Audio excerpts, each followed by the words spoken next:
Shalom saudara. Saya setiap kali ke GMI Immanuel bagi saya sudah tidak asing ya, karena bagi saya ini rumah saya sendiri, di mana dari sejak kecil dibaptis, menikah, ya, melayani di GMI Immanuel dari Gang Rahayu ya, dari sejak Gang Rahayu, dan masih ketemu teman-teman lama di sini, dan bersyukur hari ini satu kesempatan saya boleh menyampaikan firman Tuhan. Baik saudara, saya ucapkan selamat kepada papa-papa yang sudah jadi papa, yang akan jadi papa, dan yang belum jadi papa. Ya, saya ucapkan selamat. Hari ini adalah hari Papa Internasional. Kiranya kita boleh tetap terus semangat sebagai seorang ayah ya, bagi keluarga kita, bagi anak-anak kita. Setelah firman Tuhan yang kita dengar ini bukan hanya dikhususkan bagi ayah atau papa saudara, tapi kita sebagai istri juga, pasangan, sebagai mama, biarlah firman Tuhan boleh menjadi berkat bagi kita. Saudara, kalau ditanya lebih berat mana, jadi papa atau mama, jadi seorang ibu atau seorang ayah?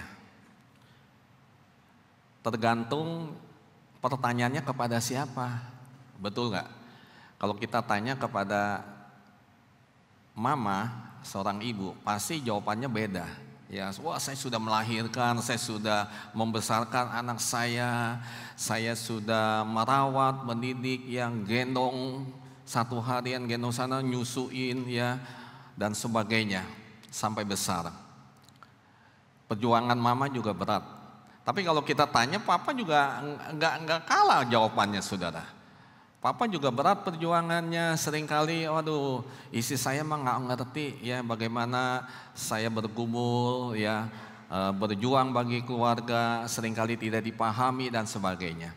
Setelah hari ini kita tidak mendiskusikan hal-hal demikian ya, tapi kita mau belajar dari kebenaran firman Tuhan supaya kita sebagai orang tua mengerti, memahami ya, untuk bagaimana kita sebagai orang tua.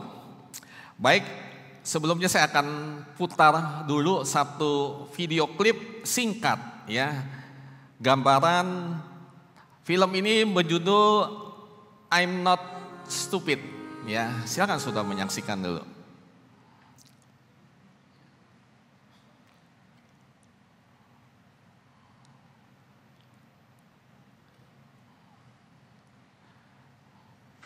Masih 36 menit itu.呀！ 我没有想到你变得那么坏，你竟然在学校里面偷钱啊！你一定是偷钱去买那些宝可梦卡，那些卡害死你！你除了偷那安迪的钱，还偷了现在的钱。还有那些钱呢？为什么没有在里面？钱呢？卡呢？钱呢？卡呢？去哪旁边来？大爷，为什么你要偷钱啊？你要的东西呢，我都买给你。 宝可梦卡呢已经这么多了，所以才没有买。你竟然要去偷钱，哈！手伸出来，伸出来！啊！为了宝可梦卡啊，你竟然去偷钱啊！买那么多卡干嘛？啊！你说，我没有买宝可梦卡，你，我只是想买你1个小时的时间。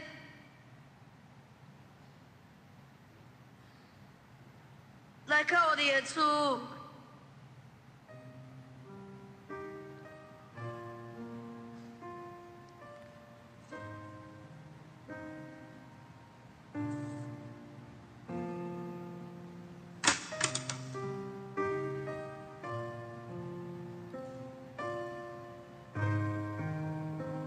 我本来想出去零用钱的，可是需要300多天。 才储蓄得到500块，到时演出已经过了。后来我卖了我的 Pokemon 卡，可是现在是不够，我没办法再偷阿丁的钱了，对不起。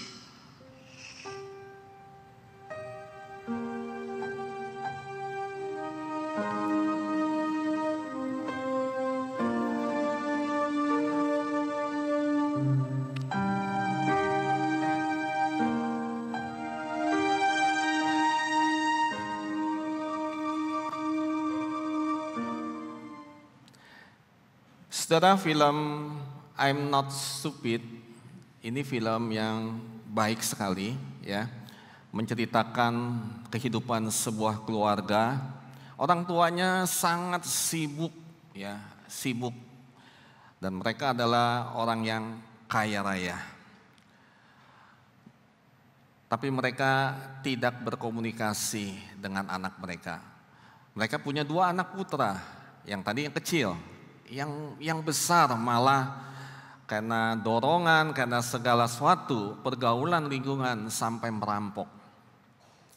Saudara-saudara, inilah gambaran keluarga yang mungkin saja dialami oleh keluarga-keluarga orang tua yang tidak memberi kesempatan anaknya berbicara, menjelaskan, mereka langsung menuduh, menghakimi, dan juga bertindak kasar. Saudara, di dalam zaman sekarang ini, komunikasi itu jarang sekali terjadi di dalam kehidupan keluarga. Anak-anak kita yang sekolah, mungkin yang sudah bekerja, pagi-pagi sudah pergi. Lalu kita pun juga demikian. Kita pulang sudah larut malam, lalu kita tidur, lalu besok demikian, terus menerus.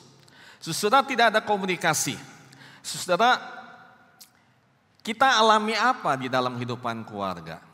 Kita alami satu krisis ya. Mengalami krisis di dalam keluarga. Apa tujuan kita membentuk sebuah keluarga? Saya percaya kita semua ingin bahagia. Kita ingin keluarga kita baik-baik, pasangan kita baik, kita harmonis, kita ada kemesraan, anak-anak kita semua baik. Itu semua adalah harapan kita. Saudara, tetapi sangat disayangkan sekali.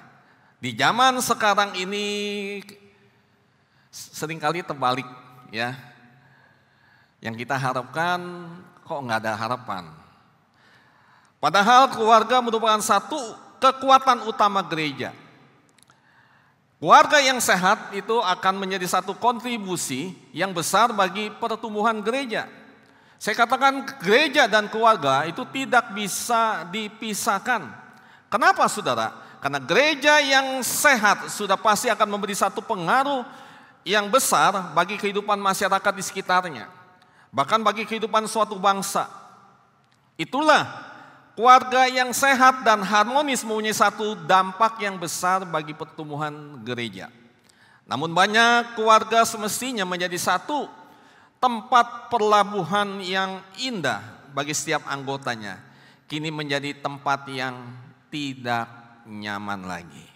Mengapa? Cinta kasih yang seharusnya ada kini tercerai berai dan hanya kesusahan, penderitaan, dan air mata. Rumah yang seharusnya menjadi home hanya menjadi house penampakan saja. Kenapa? Karena sudah tidak ada cinta kasih. Banyak pasangan yang sudah tidak lagi mau pulang ke rumah. Mereka mau pulang ke rumah kalau semua anggota keluarga sudah tidur dan sebagainya. Nah saudara, hari ini di Hari Papa Internasional saya mau ngajak kita sebagai orang tua, khususnya pria, sebagai kepala keluarga, bagaimana kita berperan di dalam kehidupan keluarga kita. Bagaimana kita boleh mendapatkan kasih karunia dan menjadi keluarga yang diberkati Tuhan. Kita akan melihat satu bagian firman Tuhan ya. Di dalam Ulangan 6 ayat 4 sampai 9. Bagaimana saudara peranan orang tua? Yang pertama, menjadi imam ya. Ulangan 6 ayat 4 sampai 9, dengarlah hai orang Israel, Tuhan itu Allah kita. Tuhan itu Esa, kasihilah Tuhan Allahmu dengan segenap hatimu, dan dengan segenap jiwamu dan dengan segenap kekuatanmu, apa yang kuperintahkan kepadamu pada hari ini, haruslah engkau perhatikan. Ayat yang ke-7 saudara lihat, haruslah engkau mengajarkannya berulang-ulang kepada anak-anakmu dan membicarakannya apabila engkau duduk di rumahmu, apabila engkau dalam perjalanan, apabila engkau berbaring dan apabila engkau bangun, dan haruslah juga engkau mengikatkannya sebagai tanda pada tanganmu, dan haruslah itu menjadi lambang di dahimu, dan haruslah engkau menuliskannya pada tiang pintu rumahmu dan pada pintu gerbangmu. Saudara, apa itu menjadi imam? Menjadi imam adalah memimpin keluarga untuk datang kepada siapa? Jelas kepada Tuhan. Dia harus menggerakkan semua seluruh anggota keluarganya untuk beribadah. Bukan saja menggerakkan saudara, tetapi mengajarkan firman Tuhan. Saudara, ingat nggak ada satu iklan ya? Saya percaya saudara ingat nggak iklan ini? Apapun makanannya, minumnya apa saudara? Teh botol ya. Ada satu iklan ya saudara ya. Ini iklannya sih adanya mulai tahun 80-an, 90-an nih. Nah saudara yang sekarang masih ingat nggak ya? Iklannya demikian saudara. Dari Sabang sampai Merauke, dari timur sampai ke laut, Indonesia tanah airku, seleraku. Nah saudara, pertanyaannya mengapa kita kok mengingat lagu iklan ini, kita bahkan bisa menghafal iklan lagu ini saudara. Apakah saudara sediakan waktu khusus untuk mempelajari dan mendengarkannya? Saya percaya enggak loh saudara. Ngapain kita belajar gini, kita di mobil, kita dengerin YouTube, kita hafalin iklan ini? Enggak. Mengapa saudara kita bisa menghafalkannya, mengingatnya? Karena tanpa sengaja dan tanpa disadari, seringkali kita mendengarkannya. Itulah kuasa pengulangan. Kalau di dalam rumah, di dalam keluarga, kalau seringkali kita katakan kepada anak kita, kamu bodoh, kamu bego, kamu gak bisa apa-apa. Setiap hari kalau kita mengucapkan kalimat demikian kepada anak kita, benar-benar dia jadi bodoh saudara. Karena ingat saudara, mulut kita itu kuasa loh. Saudara-saudara yang dikasih dalam Yesus Kristus, betapa ironis kita sering mendengar secara berulang-ulang apa yang ada di WA, di medsos, di televisi. Mengapa firman Tuhan kita tidak mengulang-ulang? Padahal kita tahu firman Tuhan itu terpenting dan penting di dalam kehidupan kita. Penuntun langkah hidup kita dan bersifat kekal. Sedangkan Indomie kalau kita santap 5 menit udah selesai. Mengapa kita begitu sulit mempelajari firman Tuhan yang bersifat kekal dengan cara berulang-ulang? Sedangkan film ya, drama Korea atau film-film kita hafal, gosip-gosip, cerita si ini kita hafal, kita ingat. Tetapi mengapa cerita di dalam Alkitab terasa sangat sulit kita ingat? Saudara, mengapa dikatakan di dalam kitab Ulangan demikian? 3.500 tahun lebih yang lalu, Musa dengan pasti kuasa pengulangan ini dicatat di dalam kitab Ulangan pasal yang ke-6 yang tadi kita sudah bacakan. Konteksnya apa saudara?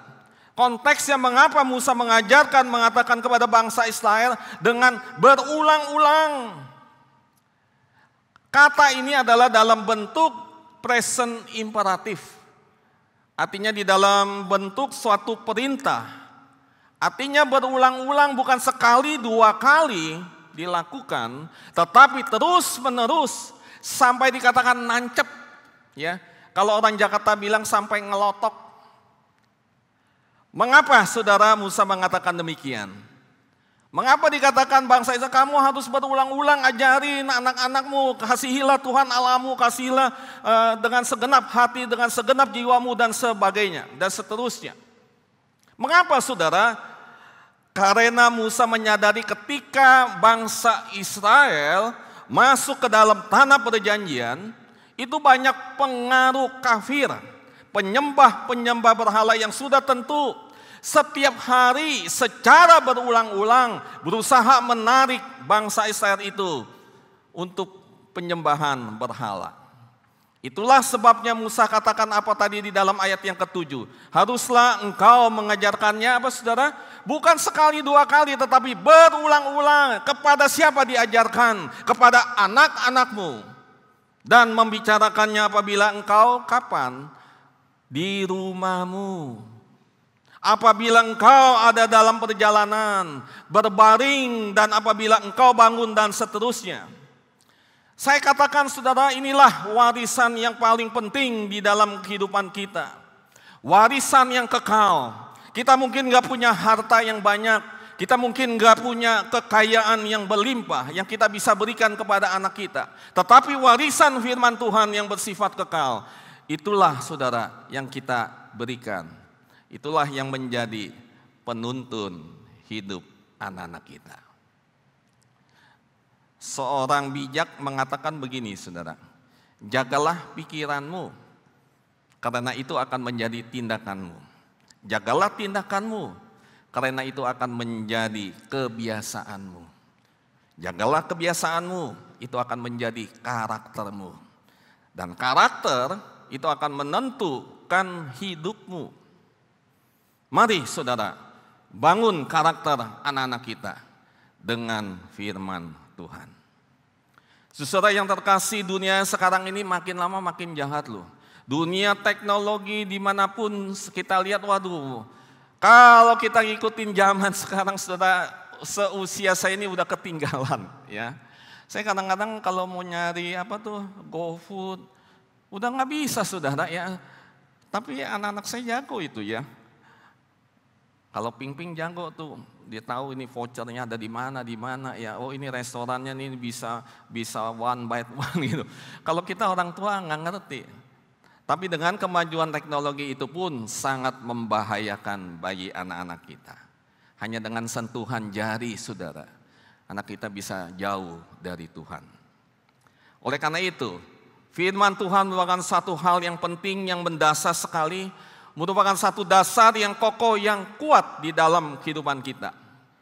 Saudara, dengan firman Tuhan, kita akan membentengi, memagari keluarga kita, anak-anak kita dari pengaruh teknologi. Melalui internet, website kotor, pornografi, pergaulan bebas, tindakan-tindakan amoral. Saudara, kita perlu tanamkan kebenaran firman Tuhan di dalam diri anak-anak kita. Saudara, kita nggak perlu khawatir nanti anak kita jadi apa. Kenapa saudara? Karena firman Tuhan katakan, firman-Mu itu adalah pelita bagi kakiku dan terang bagi jalanku. Seorang filsuf yang bernama Sokrates mengatakan apa? Apa gunanya engkau menggali setiap inci tanah untuk mendapatkan emas, tapi engkau kehilangan anakmu. Jadi apa saudara? Dengan kata lain, untuk apa kita memperoleh segala sesuatu tetapi kita kehilangan masa depan anak kita? Saya katakan saudara, berikanlah dan ajarkanlah firman Tuhan kepada anak-anak kita. Itulah tugas seorang imam. Masa hidupnya ada di dalam penyertaan Tuhan. Amin saudara. Saudara, sebagai orang tua, khususnya ayah, papa dari anak-anak kita, ini merupakan hal yang penting dan yang terpenting. Bila keluarga kita rindu diberkati, ajarkan firman Tuhan berulang-ulang. Saya percaya saudara, ada kuasa firman Tuhan yang bekerja. Amin saudara. Nggak usah panjang lebar kita membacakan satu hari berapa pasal, nggak perlu saudara. Satu hari satu ayat saja saudara. Itu akan nancep tertanam di dalam otak anak-anak kita. Bila keluarga kita demikian, saudara, saya percaya keluarga kita akan bertumbuh. Bagaimana sih caranya? Saudara, bangun mesbah keluarga kita. Tadi saya katakan baca firman Tuhan, kita nggak seperti pengkhotbah mengkhotbahkan ayat ini kepada anak kita. Tapi cukup membaca firman Tuhan 1-2 ayat lalu kita berdoa.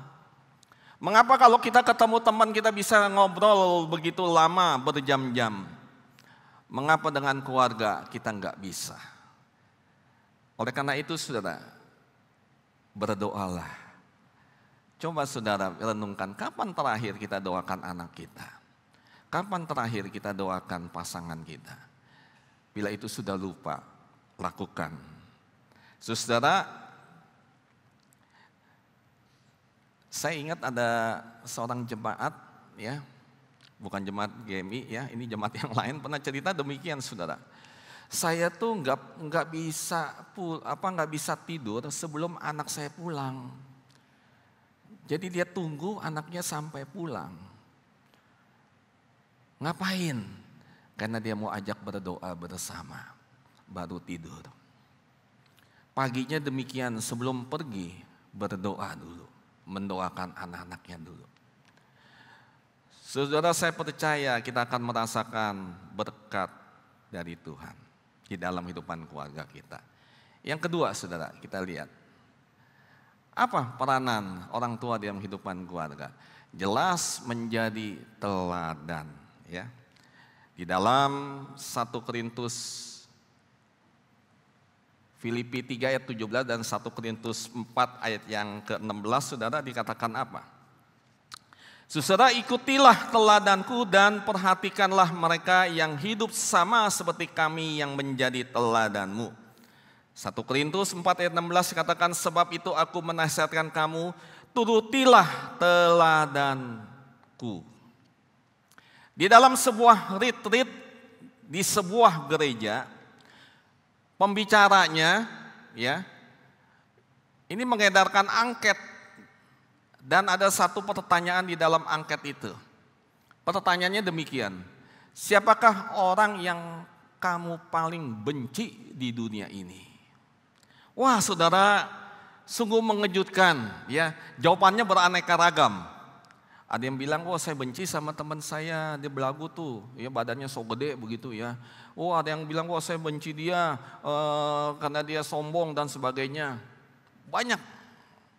Tapi ada 65% jawaban yang cukup menarik, bukan yang cukup menarik, yang menarik sekali, saudara. Mengatakan apa? Orang yang saya paling benci adalah papaku sendiri. Wah, saudara, jawaban yang sangat memprihatinkan. Mengapa demikian? Karena bagi mereka, papa mereka tidak lagi menjadi figur, tidak lagi menjadi teladan yang baik, yang penuh kasih. Mengapa? Karena di rumah suka ribut sama mama suka dipukulin, ya, kasar dan sebagainya. Dan juga mungkin banyak melakukan hal-hal yang tidak dikenan oleh Tuhan. Saudara, inilah jawaban hati dari anak terhadap orang tuanya. Saya percaya di sini sebagai orang tua kita tidak ingin mendengarkan jawaban demikian dari anak-anak kita. Wow, hati kita akan sedih loh. Kalau katakan saya benci papa, saya benci mama. Orang tua itu akan hancur hatinya. Saudara, apa itu artinya teladan? Ya, teladan artinya itu contoh, ya, atau patron. Kalau orang buat baju, itu buat patronnya dulu, ya, buat contohnya dulu. Jadi apa? Dengan kata lain, orang tua harus menjadi teladan bagi anak-anaknya, cermin dan contoh bagi anak-anaknya. Anak-anak akan cepat mencontoh, meniru apa yang mereka lakukan, saudara. Baik gaya hidup, perkataan, sikap, dan sebagainya. Kenapa? Karena secara berulang-ulang mereka melihat itu di dalam rumah. Ada cerita, saudara, ya. Ini anak sekolah minggu. Ini anak sekolah minggu kurang lebih umur 10 tahun. Dia punya dogi. Nugi tahu ya saudara ya, punya anjing kecil, tapi tiba-tiba anjingnya sakit saudara. Ini anak anjingnya sakit. Dia tahu ada pendeta ya, dia ada di gerejanya ada pendeta yang suka berdoa. Jadi dia bawa tuh anjingnya ke pendetanya. Lalu dia bilang, Boksu, malam-malam dia ketok pintu. Boksu tolong dong doain anjing saya sakit. Ya Boksunya bingung saudara. Loh, wah ini karena masih anak kecil, anak sekolah minggu, Boksunya maklum. Ya udahlah ya kita doa ya. Jadi Boksunya langsung doa aja saudara. Boksunya doa demikian. Ya Tuhan, anjing ini sakit, kalau mau mati, kalau mau hidup, hiduplah. Amin. Wah saudara, begitu berdoa dan memang terjadi mujizat. Wah anjingnya langsung sehat, langsung segar saudara. Anak ini senang sekali, terima kasih Boksu. Ya, anjingnya udah sehat lagi. Wah saudara luar biasa.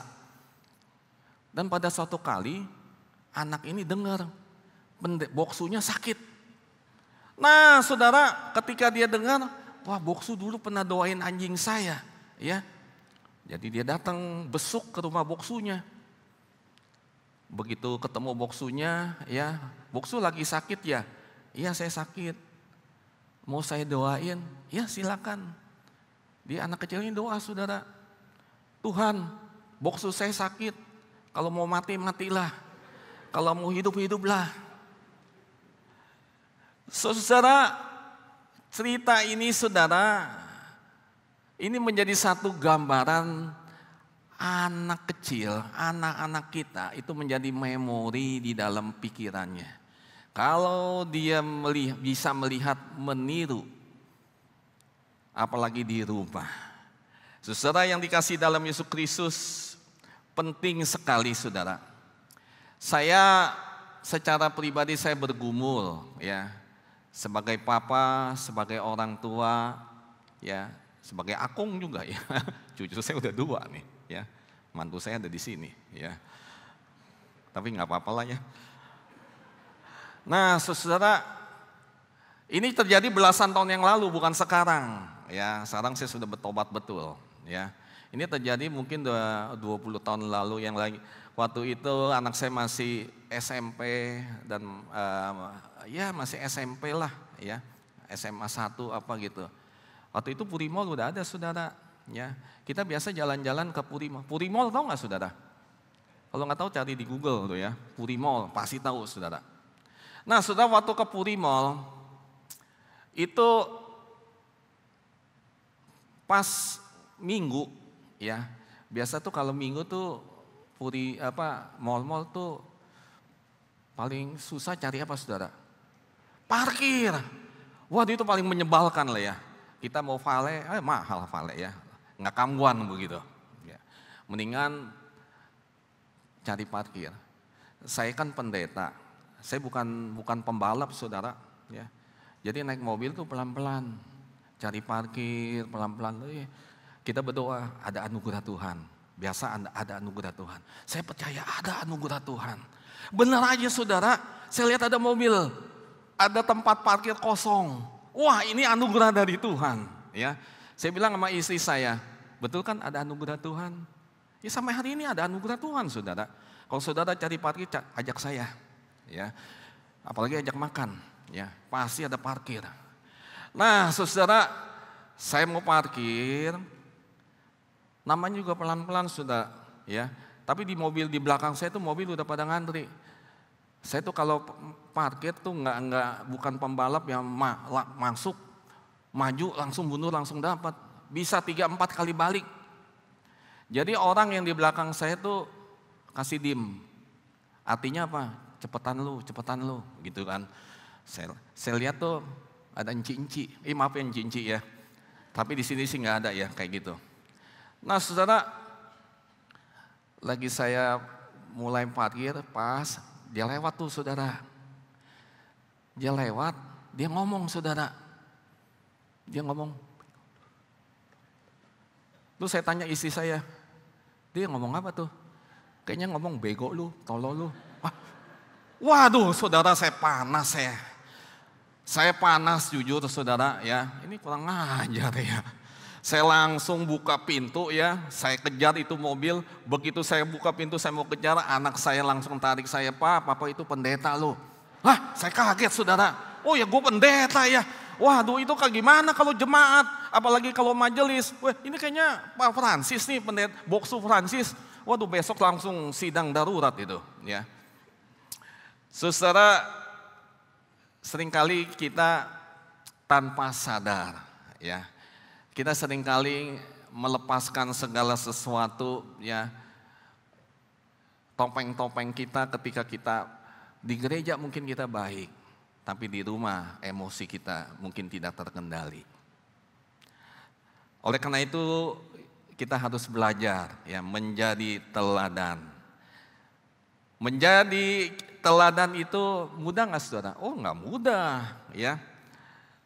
Kita seringkali kalau di rumah, wah kita begitu terbalik saudara ya. Kalau di luar banyak orang menjadi baik tapi di rumah menjadi monster. Nah saya ingat di dalam satu film ya. Nah ini Flower of Evil. Siapa yang pernah nonton saudara? Saya percaya nggak ada yang pernah nonton. Saya juga belum ya. Saya cuma lihat sinopsisnya aja. Tapi film ini bagus. Saya kalau nonton tuh saya lihat dulu episode sampai 18. Malas deh ya.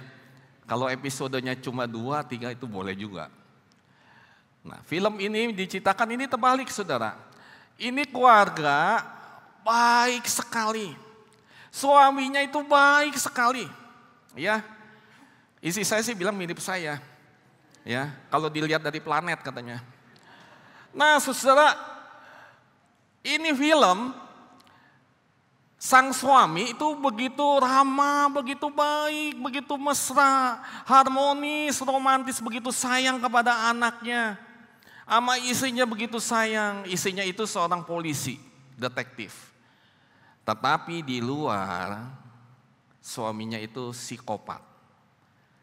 Dan dia adalah dituduh pembunuh berantai yang sangat sadis. Di rumah dia mukanya lembut sekali. Tapi di luar dia terbalik menjadi monster. Nah seringkali orang di luar baik tapi di rumah menjadi monster. Saudara ini cuma film ya. Tapi Paulus jelas katakan apa? Ikutlah teladanku, turutilah teladanku. Mengapa Paulus katakan ikutilah teladanku? Karena Paulus sudah menjadi contoh. Sudah menjadi contoh yang baik. Oleh karena itu dia katakan kepada murid-muridnya, ikutlah teladanku. Saudara berani berkata kepada anak-anak saudara, ikutilah teladan papa. Sementara saudara adalah seorang penipu. Saudara seorang manipulator. Bisnis saudara nggak benar, saudara seorang penjudi atau saudara seorang narkoba. Berani saudara katakan ikut teladan papa ya. Oh mengerikan, saya percaya kita nggak akan berani berkata demikian kalau kita nggak menjadi baik bagi anak-anak kita. Saudara yang dikasih dalam Yesus Kristus, Paulus katakan ikutlah teladanku. Bagaimana kita bisa menegur anak jangan merokok, kita sendiri sedang merokok saudara. Kalau di rumah kita sebagai orang tua yang suka bertengkar, jangan heran anak kita kalau di luar suka berkelahi. Ini enggak tentu saudara, ini sangat relatif saya katakan. Ya, mungkin pengaruh lingkungan, pengaruh pergaulan bisa demikian. Pepatah mengatakan memang mengatakan buah tidak jauh dari jatuh tidak jauh dari pohonnya. Like father, like son. Seperti ayahnya, demikian juga anaknya. Saya katakan sekali lagi ini relatif, ya. Enggak semua demikian. Ada ayahnya yang memang baik, tapi karena kalau di luar lingkungannya yang membuat pergaulan yang bisa saja merusak. Saudara-saudara, bagaimana perilaku anak-anak kita hari ini? Itu mencerminkan pembentukan kita sebagai orang tua. Kalau hari ini kita belum menjadi teladan bagi keluarga kita, berubahlah. Saya percaya keluarga kita akan diberkati. Amin saudara. Yang terakhir, yang ketiga, bagaimana peranan orang tua di dalam kehidupan keluarga? Menjalankan tanggung jawab. Sebagai orang tua, khususnya pria, sebagai kepala rumah tangga, dan juga tadi saya katakan sebagai imam, kita harus bertanggung jawab di dalam kehidupan keluarga kita. Mengapa? Karena kita ini adalah wakil Allah yang dipercayakan oleh Allah untuk tugas ini, saudara, mendidik anak kita. Dan itu akan harus kita pertanggungjawabkan nanti di hadapan Tuhan. Jadi bapak, ibu, orang tua adalah wakil Allah bagi anak-anak kita. Ini satu prinsip yang penting. Jikalau kita menjadi orang tua tidak menjalani prinsip ini, kita menjadi orang tua yang gagal. Oleh karena itu, sebagai orang tua, kita ini sebagai wakil Tuhan, wakil Allah, maka harus berhati-hati untuk mendidik anak-anak kita. Di dalam Alkitab, saudara, banyak contoh di dalam Alkitab keluarga-keluarga yang gagal. Walaupun orang tuanya itu adalah tokoh-tokoh Alkitab yang luar biasa. Contohnya Imam Eli, ya. Namanya juga Imam Eli. Tugasnya itu sebagai imam. Tugasnya ngapain? Melakukan tugas-tugas yang suci di bait Allah, di rumah Tuhan. Tetapi kita lihat kalau kita membaca, saudara, Imam Eli, anak-anaknya Hofni dan Pinehas adalah orang yang tidak baik, orang yang dursila, menjadi anak-anak yang amoral, yang jahat di mata Tuhan. Bahkan dikatakan sehingga akhirnya Tuhan menghukum dia, hukum mati. Papanya imam, tapi tidak menjalankan tugas sebagai orang tua dengan baik. Dan juga saudara yang kedua Samuel Houghton, sorry ya. Ini namanya Samuel yang ada di dalam Alkitab, saudara. Ya, Samuel juga demikian, saudara. Anak-anaknya juga kalau kita baca itu anak-anak yang orang yang gagal, ya. Anak-anaknya tidak seperti papanya. Mengapa, saudara? Karena Samuel begitu sibuk sekali melayani, tapi dia lupa mengajarkan sesuatu yang kekal kepada anak-anaknya. Bisa juga kita lihat banyak sekali Daud. Siapa itu Daud, saudara? Daud itu kalau kita baca ini Daud lagi berbaring sakit, ya, usianya belum tua loh. Masih relatif muda, 70 tahun. Tapi dia sudah kedinginan, ya. Sudah loyo, sudah enggak kuat lagi. Dan dia menjadi ayah yang gagal. Padahal dia adalah orang yang diurapi Tuhan, orang yang luar biasa pelayanannya. Anaknya sampai membunuh anaknya yang lain, saudara. Ya, saudara membunuh saudara, saudara memperkosa saudara, dan sebagainya. Saudara, banyak contoh. Tapi saudara, ini bukan berarti kita gagal, kita nggak berhasil menjadi orang tua. Tapi biarlah hari ini kita diingatkan kembali. Untuk apa? Kembali kepada firman Tuhan.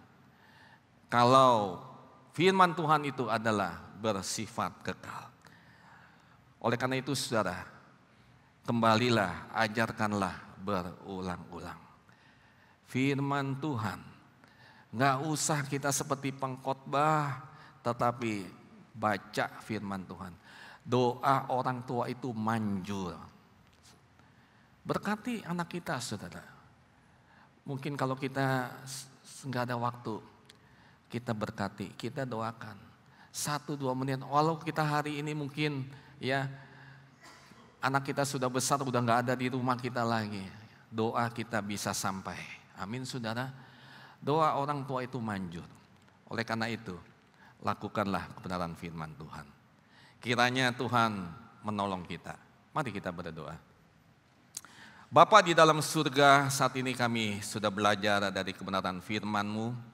Kiranya Tuhan boleh terus memberkati kami, supaya kami boleh mengerti, memelihara kebenaran firman-Mu ya Tuhan, yang kami akan wariskan kepada anak-anak kami, supaya anak-anak kami menjadi anak-anak yang diberkati oleh Tuhan.